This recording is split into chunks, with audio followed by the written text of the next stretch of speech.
दोस्तों, ऐसी मान्यता है कि भगवान की कृपा से स्वर्ग से 3 प्रकार के दैवीय वृक्ष पृथ्वी पर आए। उनमें पहला है अपराजिता, दूसरा पारिजात और ये तीसरा आप सामने देख रहे हैं मधुकामिनी। तो तीनों ही बहुत ही पवित्र वृक्ष माने जाते हैं दोस्तों।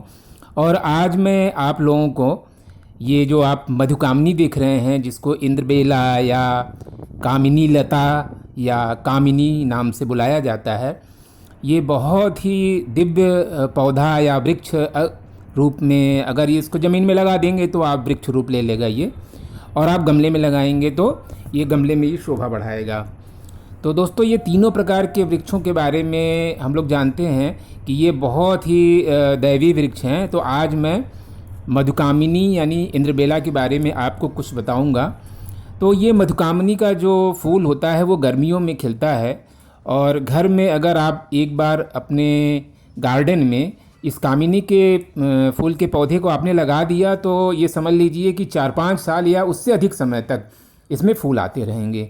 और सौंधी सौंधी और मनमोहक खुशबू के कारण इसे अपने घर के बालकनी में और गार्डन में लगाना तो बहुत ही आसान है, और यह सबसे अच्छे इंडोर और आउटडोर पौधों में से एक माना जाता है।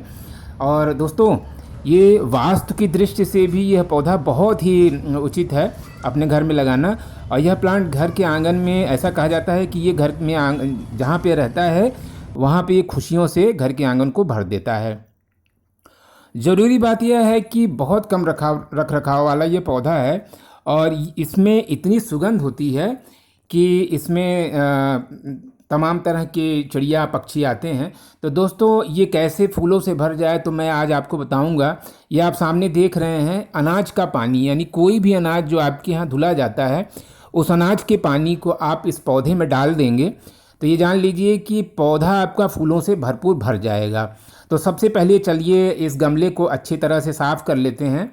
ये देखिए, मैंने इस गमले को ऊपर जो भी इसमें वीड्स वगैरह हैं उसको मैंने अच्छी तरह से साफ़ कर लिया है। और दोस्तों, इसके बाद इसकी हल्की सी मैं गुड़ाई करूँगा। ये जो पत्तियाँ मैं छोटी छोटी पत्तियाँ आप देख रहे हैं, ये वीड्स हैं। इनको उखाड़ना, इसको निराई कहते हैं। यानी निराई का मतलब ये होता है कि आप जो वीड्स हैं उसको निकाल करके बाहर कर दें, क्योंकि ये वीड्स जो है पौधे की एनर्जी को खींचते रहते हैं। और निराई करने के बाद मैं हल्की सी इसमें गुड़ाई करूँगा। गुड़ाई करने से क्या होता है कि रूट्स को थोड़ा सा एयर मिलने लगता है। तो ये देखिए सामने आप, मेरा इंद्रबेला का पौधा कितना ये खूबसूरत लग रहा है और फूलों से भरा हुआ है। तो ये देखिए सामने एक चक्कू की मदद से मुझे बहुत हल्की सी गुड़ाई करनी है, बहुत ज़्यादा इसमें गुड़ाई नहीं करनी है, बहुत हल्की सी गुड़ाई करनी है। और गुड़ाई करने के बाद जो आपने देखा अनाज का पानी, कोई भी अनाज जैसे चना है या चावल का पानी है, इस तरह के घर में जो भी अनाज के पानी मिलते हैं उसको आप इस तरह से सामने देखिए, ये इसको मैंने छान लिया है छन्नी से, और छान करके और ये मैं डाल दे रहा हूँ। और मैं अपने गार्डन में किचन से निकले हुए जो भी वेस्टेज होते हैं और जो भी अनाज का पानी होता है उसको मैं इसी तरह से गमलों में डाल देता हूँ। और जो किचन के सब्जियों की छर्रा होते हैं उसको एक घड़े में डाल देता हूँ, जिससे कि ये बहुत अच्छी जो है ऑर्गेनिक खाद यानी ऑर्गेनिक फर्टिलाइज़र बन जाती है। तो फ्रेंड्स, आप लोग सामने देखिए, जो चीज़ मैंने डाला है उसकी वजह से मेरे पौधे में कितने भरपूर ये भर भर के फ्लावर आपको दिखाई दे रहे हैं। और पूरा टेरेस गार्डन मेरा, अगर शाम को अगर कभी आप देखें आएंगे तो देखेंगे कि पूरा गार्डन एकदम खुशबू से भरा हुआ है इसकी वजह से। तो अपने टेरेस गार्डन को अगर आप महकाना चाहते हैं तो ये इंद्रबेला यानी मधुकामिनी का पौधा आप अपने टेरेस गार्डन में ज़रूर लगाएं। और फ्रेंड्स, ये बहुत ही अच्छा इंडोर और आउटडोर दोनों तरह का प्लांट माना जाता है। इसको आप इंडोर में भी रख सकते हैं, यानी अपने बालकनी में आप इसको रख सकते हैं। तो अगर आप बालकनी में रख देंगे तो आपके कमरों में इसकी भीनी भीनी सुगंध से आपका कमरा एकदम महक उठेगा। फ्रेंड्स, इसका जो महक होता है वो थोड़ा नारंगी यानी ऑरेंज के समान ही होता है, जैसा ऑरेंज यानी नारंगी की महक होती है, इसीलिए इसको ऑरेंज जास्मिन भी कहते हैं। और इसका वैसे जो बॉटेनिकल नेम है वो है मुराया पेनिकुलेटम। और घर की सज्जा के साथ साथ यानी घर की सजावट के साथ साथ इसमें औषधीय गुण भी भरपूर होते हैं। तो औषधीय गुण ये है कि जहाँ पे ये रहता है वहाँ पे ये समस्त जितने भी तनाव होते हैं, मेंटल टेंशन, इसकी महक से ही दूर हो जाते हैं। और साथ ही साथ ऐसा कहा जाता है कि गले की जो भी व्याधियाँ होती हैं वो इसके पत्तियों के काढ़े से दूर हो जाती हैं। और मैंने ये सुना है कि जो गायक लोग होते हैं वो इसकी पत्तियों का काढ़ा इसीलिए पीते हैं जिससे कि उनका गला जो है बिल्कुल साफ़ रहे। और साथ ही साथ डायरिया वगैरह में और दर्द में, यानी दर्दनाशक इसकी पचक भी हैं।